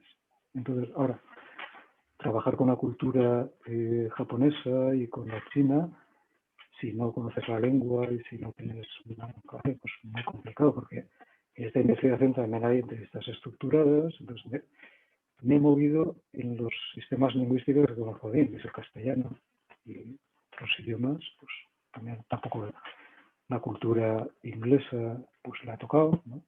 Pero me daría igual, porque están dentro de una situación occidental. Sin embargo, la cultura oriental sí que me interesaría mucho. Hago una última pregunta y abro a todo aquel que quiera hacer una pregunta, tanto levantando su mano para hacerla con su propia voz y ante el micrófono, como para hacerlo por el chat, ¿sí? La última pregunta mía tiene que ver con cuál es tu visión con respecto a los desarrollos de Hillman en el libro, por ejemplo, Un terrible amor por la guerra.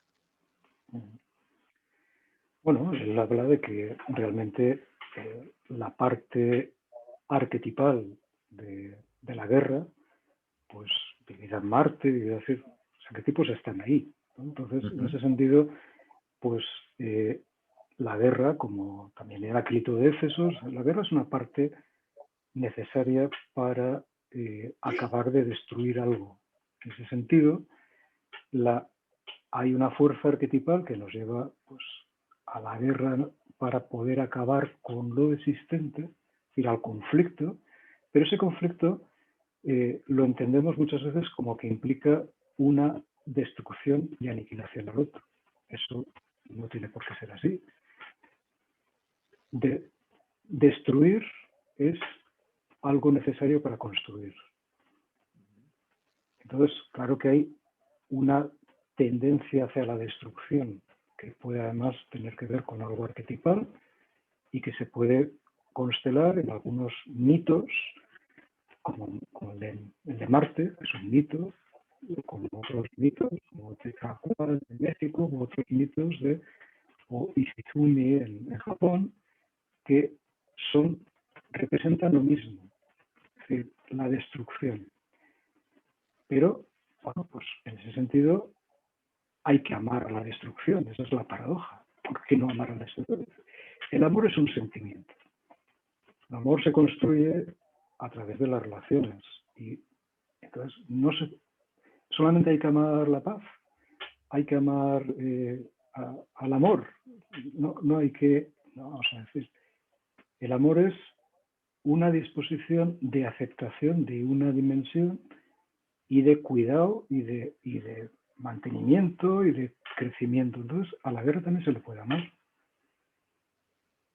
Entonces, en ese sentido, lo que dice Hillman lo entiendo desde esa perspectiva. Claro que sí. Ahora, otra cosa es lo que se ama de la guerra es la parte de la sombra, es decir, la destrucción aniquilatoria del otro como un juego de poder. Entonces, esa es la palabra que dice Hillman, un terrible amor a la guerra. Entonces, sin embargo, el amor... No te decía, Miquel, que yo veía justamente mientras desarrollabas tu disertación como dos caras de la misma moneda, digamos, como dos polos enantiodrómicos en esto del amor por la paz en algún punto, ¿no? Y esta tendencia hacia la paz, y a su vez también esta tendencia hacia la guerra, ¿no? Como las dos cosas, como tu tesis y la tesis de Hillman, como trabajando de forma simultánea, ¿no? Como un sistema dinámico de comprensión mutua, ¿no? Amamos la guerra y amamos la paz, y esa enantidromía es lo que mantiene la dinámica de la sociedad. Por eso, de alguna forma, en eso que decía que a los ancianos van teniendo más tensión interna, la dimensión interna tiene sentido porque estás en los polos. Y además lo reconoces, porque antes de cierta etapa de la vida, vamos a decir antes del senes, pues uno está más polarizado en un lugar o en otro. El senes es más prudente, el senes reconoce que la guerra también es útil, entendido como esa necesidad de destruir algo de lo que hay, pero que no es una aniquilación ni es un juego de poder. Entonces, en ese sentido, el amor, claro que se puede tener a la guerra. Y si alguien dice, no, yo solo amo la paz y odio la guerra, pues seguramente está disociado. Exacto. No está en la enantiodía, no está en la sabiduría, no está en el senes. Claro, además hay muchas posiciones místicas, ¿no? Tú eres de la guerra, yo soy de la paz, ¿no? Entonces, lo bueno es ser de la paz, lo malo es ser de la guerra, ¿no? Esos discursos son muy frecuentes, ¿no? Exacto, exacto. Bueno, estamos abiertos a las consultas de todos ustedes. Aprovechemos que tenemos al disertante en vivo, que es algo que después cuando nos subimos en YouTube no tiene la oportunidad el resto de los visualizantes, digamos, de poder hacer estas intervenciones directas. ¿Alguien quiere realizar una pregunta al doctor Miquel?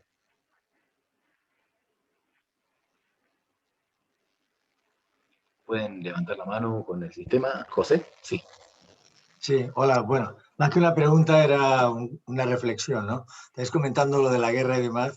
Yo recuerdo el tema también del canibalismo, que ha sido algo como la introyección del otro, del maná, la fuerza del otro, se sublimó con el cristianismo y la comunión, ¿no? El cuerpo de Cristo. El problema está que la guerra tendría que hacer un proceso similar, ¿no? Poder transmutar el proceso de la guerra, que es un elemento necesario, porque la paz como concepto solo llamarla y olvidar la guerra como decir no tiene sentido, habría que ver de qué manera se podría sublimar el concepto de la guerra, transformarlo en un proceso de desarrollo y crecimiento y de cambio, no como esa construcción contra el otro. Ahí había que enfrentarse a los fanatismos, enfrentarse al delirio paranoide del otro y ver al otro como un otro tú, como dicen los indios, Isla Kesh, ¿no? Tú eres otro yo. Algo así sería, no sería mi comentario.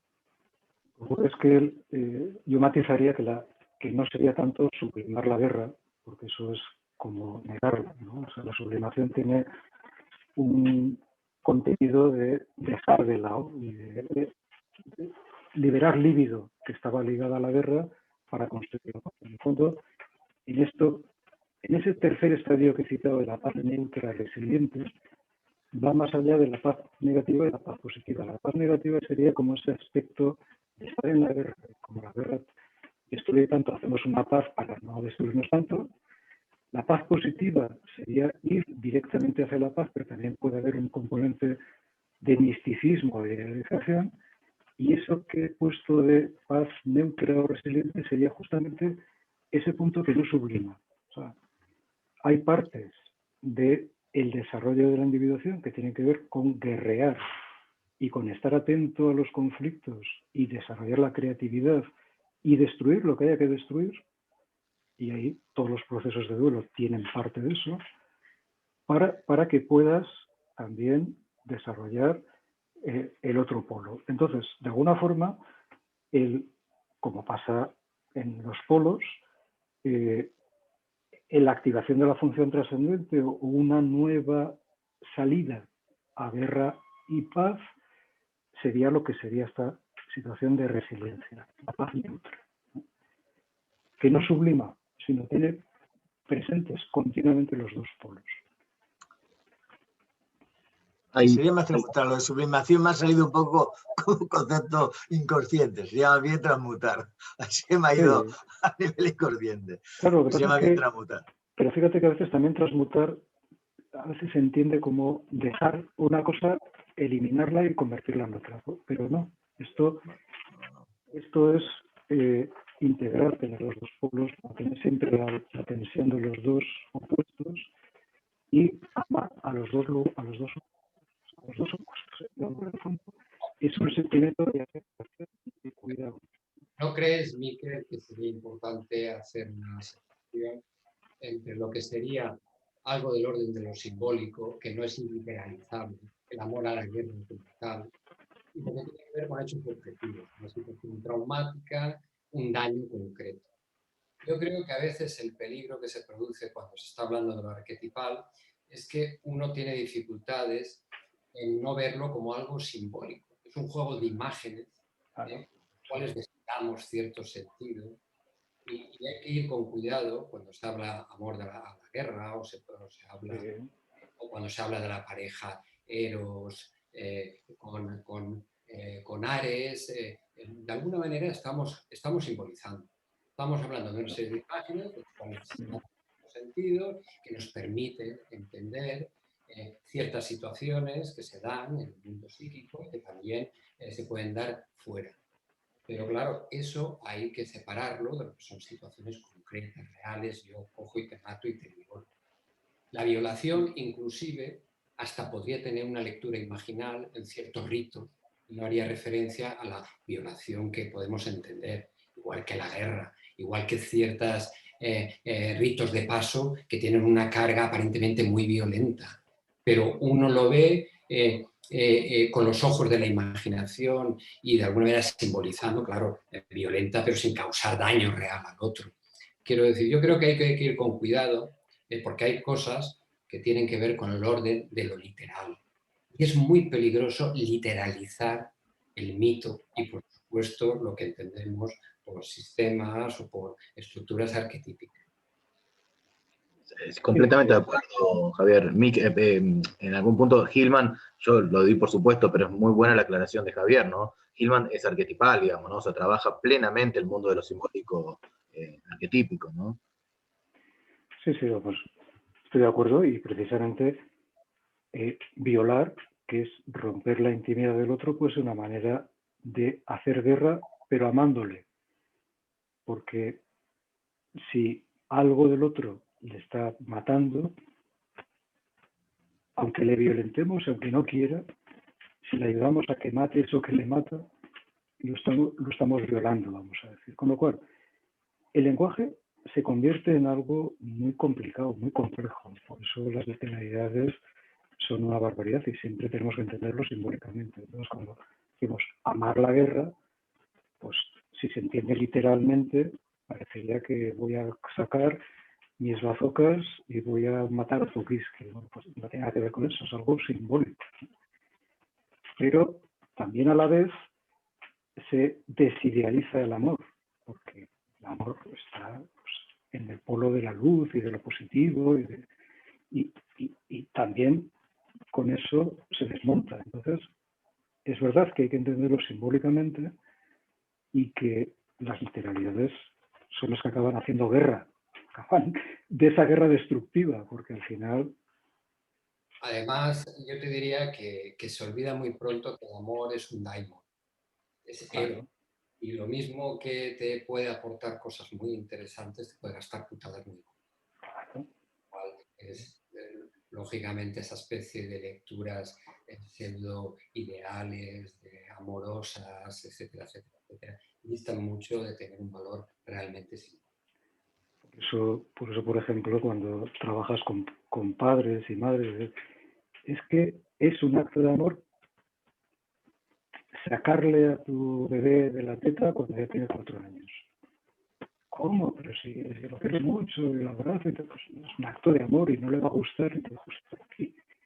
Pero, vamos a ver, el amor es implacable. Como has dicho, es un duende. Entonces, si alguien ama, está también corriendo el riesgo de poner en incomodidad al otro. Pero no desde una perspectiva de quererle dominar, sino justamente de intervenir de una forma que pueda hacer un cambio de, vamos a decir, de elaboración de lo que le esté pasando, ¿no? Eso no se entiende. El amor se entiende como algo acaramelado, de abrazos, y ahora que no nos podemos abrazar por la pandemia, no tenemos amor, porque nos faltan los besitos. Bueno, pues eso forma parte de esa polaridad literal y negativa desde el punto de vista simbólico. Y ahí se abre algo súper interesante con esto de la polaridad, ¿no? Porque la guerra se vuelve evidente, ¿no? Nadie puede invisibilizar la guerra. Pero en cambio, y esto es algo que plantea Panikkar, la paz, igual que muchas veces el amor, es invisible. Solo se percibe generalmente cuando se pierde. Por eso me parece tan interesante tu investigación, porque termina visibilizando algo que se naturaliza, ¿no? De una u otra forma se invisibiliza la paz en tanto arquetipo natural, ¿no? Y solamente aparece cuando se pierde a partir de la irrupción tanática de lo mortífero, ¿no? Y ahí recién valoramos lo que perdimos. Por eso cuando yo veía tus referentes en referencia a tu análisis de todo el arte, veía muchos de aquellos que han pasado por la guerra y revalorizan la paz, digamos, como algo perdido, ¿no? Como una añoranza o una melancolía por los tiempos que ya pasaron, ¿no?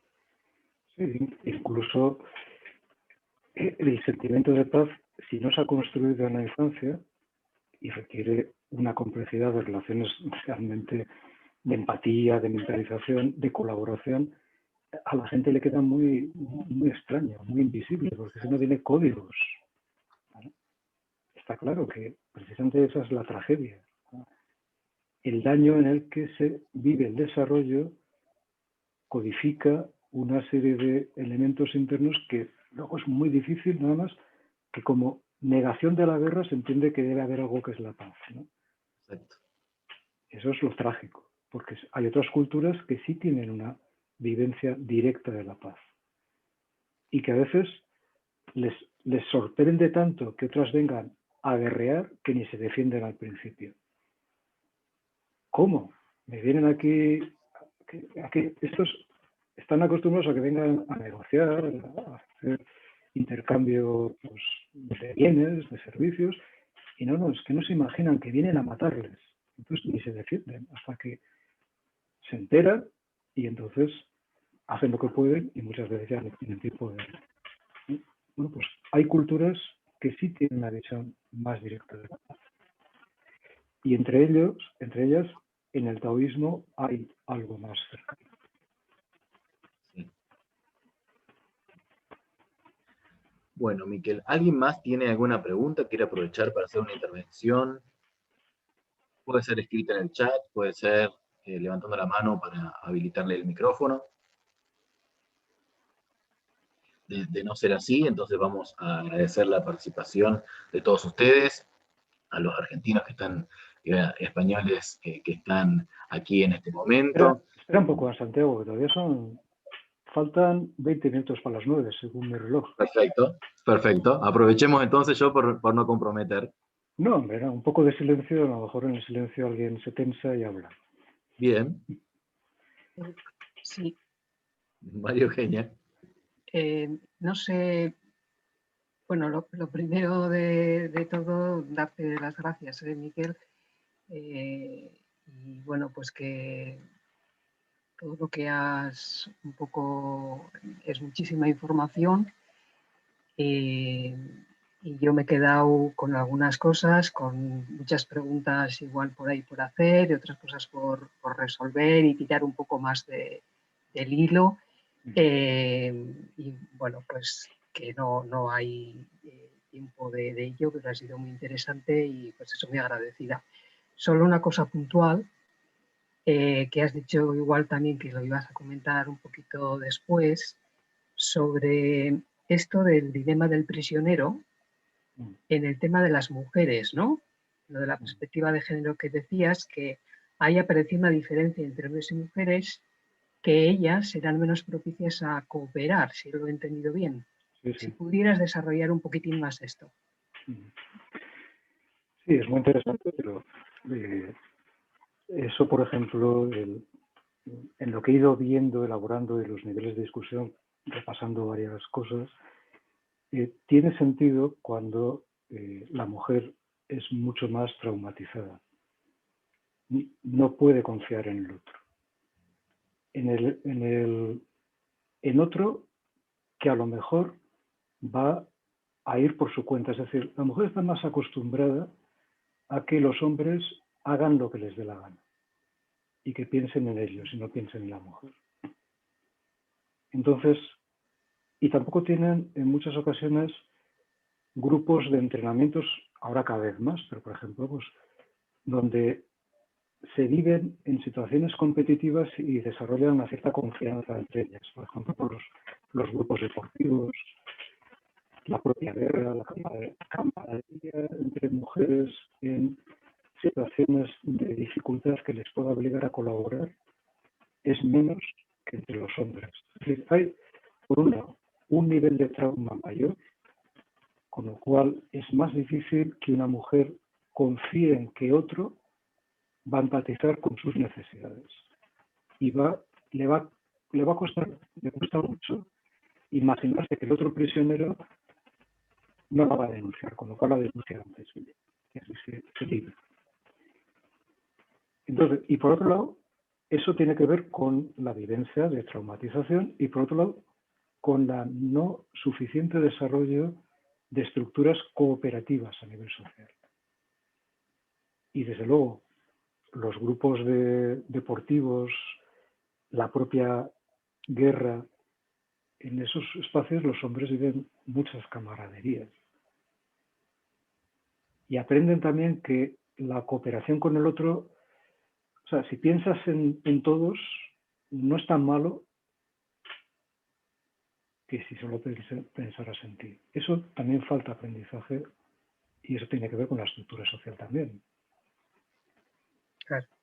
Y muchas veces las mujeres tienen relaciones de colaboración donde se sienten en la necesidad de protección en ese grupo y es más un grupo, no donde se viven en tensiones y viviría una colaboración desde la tensión, sino desde la necesidad de protegerse mutuamente. Eso tampoco desarrolla el sentimiento de colaboración. Pues bueno, por ahí van varias cosas. O sea que un poquito lo que sería una estructura histórica patriarcal explicaría bastantes cosas, ¿no? Claro. ¿Hay otra pregunta? ¿Ros? Activa tu micrófono. Activa tu micrófono que no... Ros, activa tu micrófono que no... Ahora. Mira. Hola, ¿qué tal? Hola. Hola, quiero felicitarlo, doctor Miguel. Muy interesante su investigación. Me ha sorprendido mucho el uso del Atlas PI y la metodología cualitativa. Me parece una herramienta excelente. Y bueno, felicidades. He llegado un poco tarde a la reunión. No capté el perfil de la muestra de su trabajo de investigación, pero quiero intuir, ¿verdad?, que se trata de personas víctimas de conflictos, de guerra o de otro índole.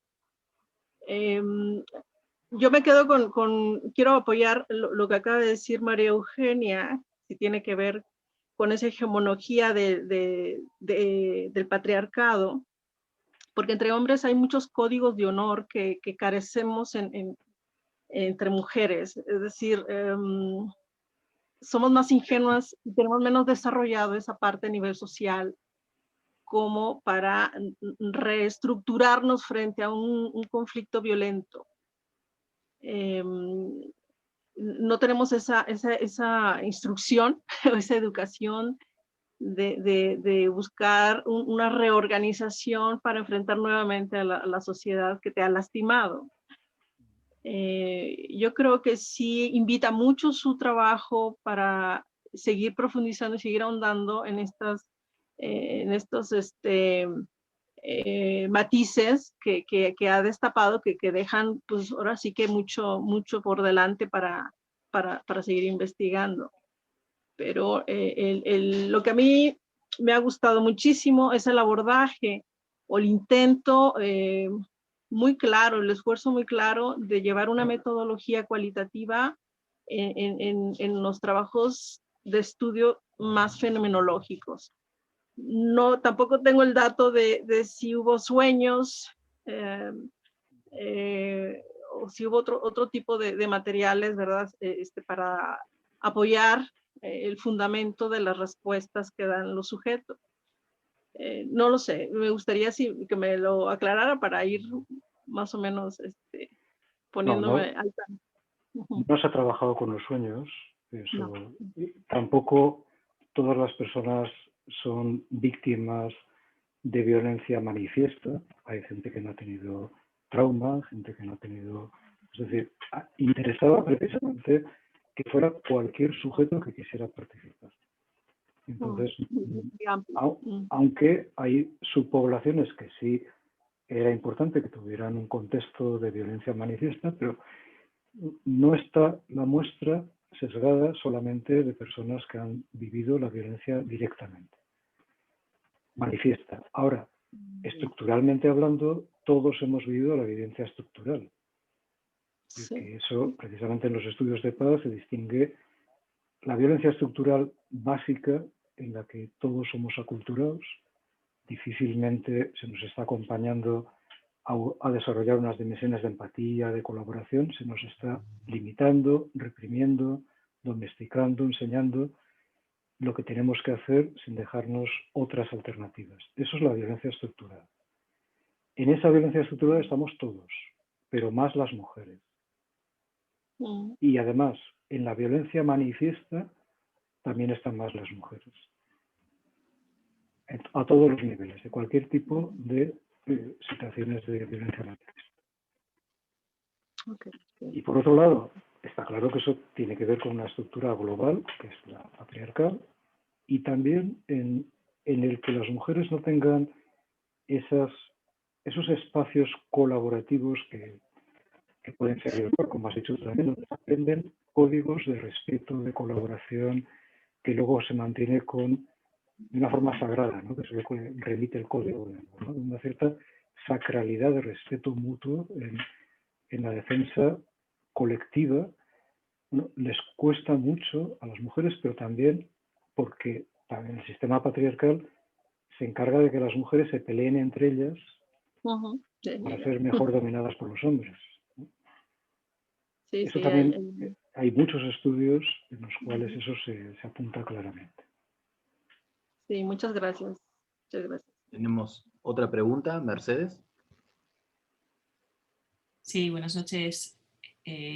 Miquel, quisiera darte la enhorabuena por todo este trabajo que, bueno, yo participé en uno de tus cursos y por lo tanto pues fui viendo cómo lo ibas desarrollando, por lo que nos ibas transmitiendo. Y la verdad es que poder ver y escuchar ahora la exposición completa pues ha sido increíblemente rico. Y bueno, una de las cosas que me ha interesado muchísimo es la vinculación de la violencia a la culpa. Y estoy totalmente de acuerdo contigo que sería uno de las líneas a seguir investigando. Y me preguntaba si habías recogido en tus muestras una pregunta acerca del credo religioso de la gente que habías entrevistando. Sí. Sí. ¿Podrías ampliar sobre esto? Sí, bueno, hay varias cosas que me he tocado, ¿no? Pero porque quería que no te oímos muy bien. Que hay bastantes cosas que no he tocado porque quería centrarme en las más relevantes, ¿no? Pero sí, se ha estudiado también la religiosidad medida en la dimensión espiritual, medida en las creencias, medida en las prácticas religiosas concretas, y ahí también pues, hay unas líneas de relación entre los sujetos más monoteístas y una moral deontológica, una mayor miedo a la muerte, por ejemplo, y una mayor compensación de la muerte como figura amorosa. ¿Vale? Eso es una línea muy clarita, ¿no? De tal forma que, por ejemplo, y además una resiliencia menor, que también está medida.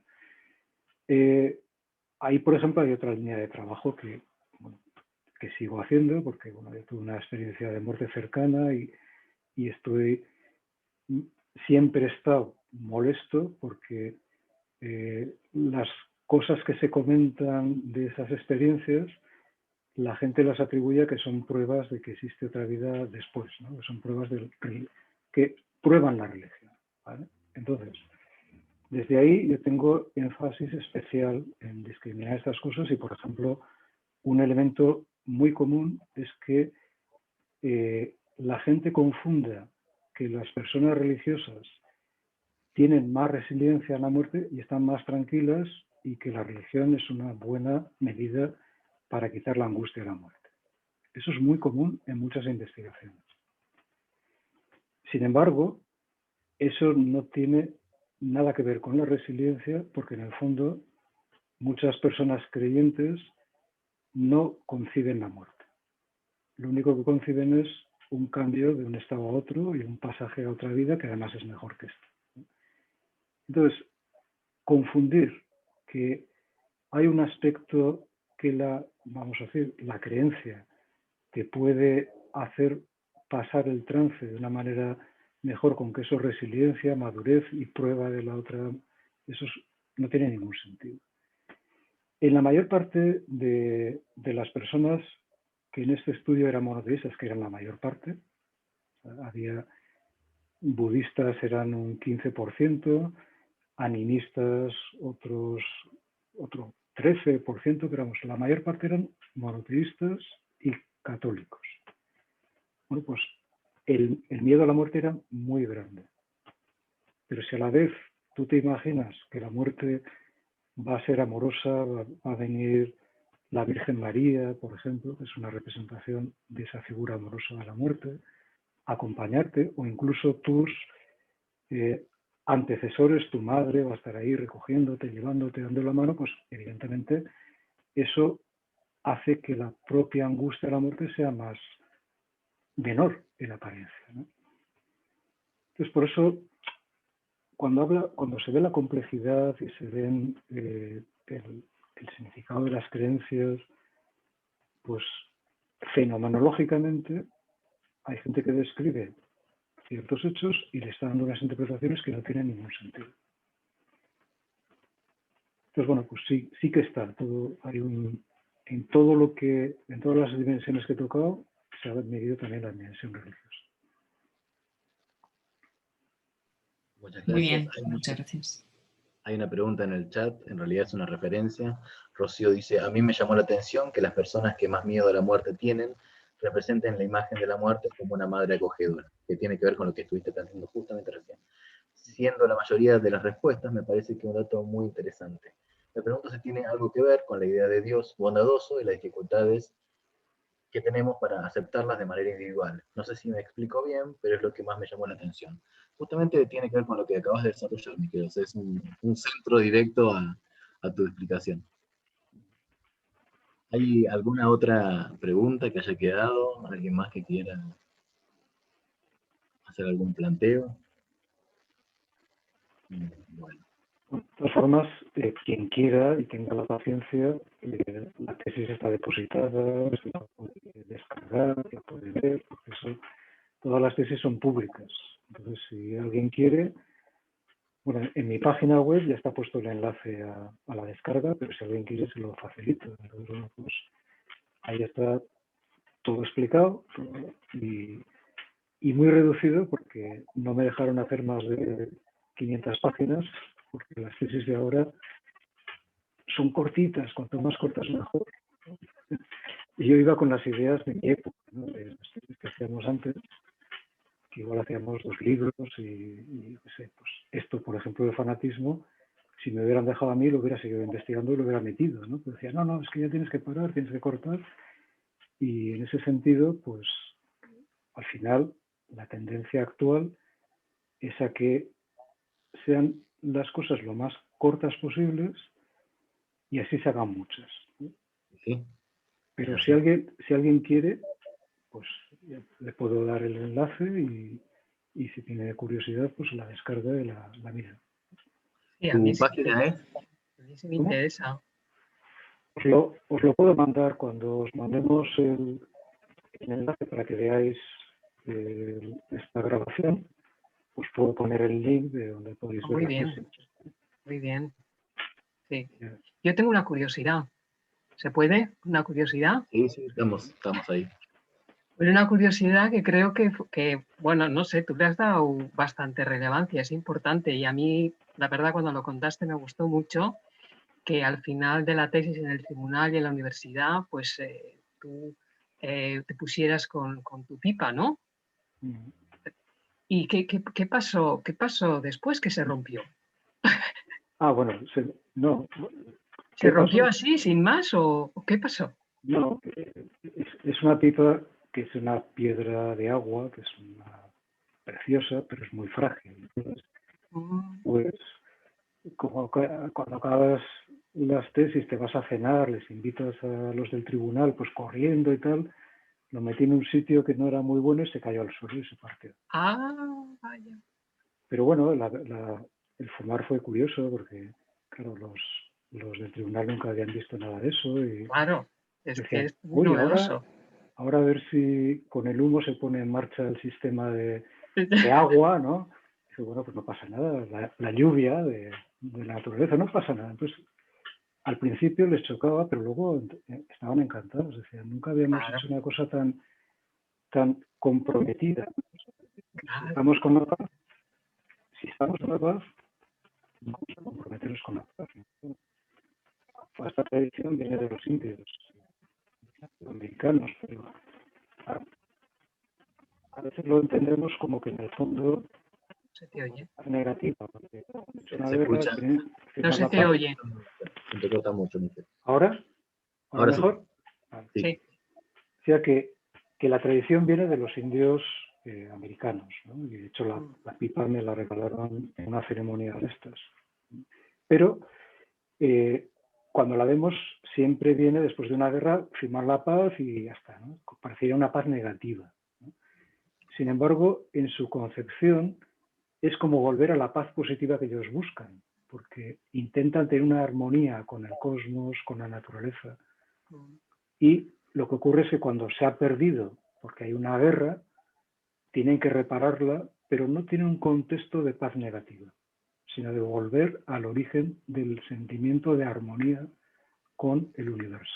Entonces, claro, fumar la pipa allí en la universidad y hablar de esas cosas fue de lo más rico, porque se entendió mucho mejor el sentido de la propia tesis, ¿no? Claro.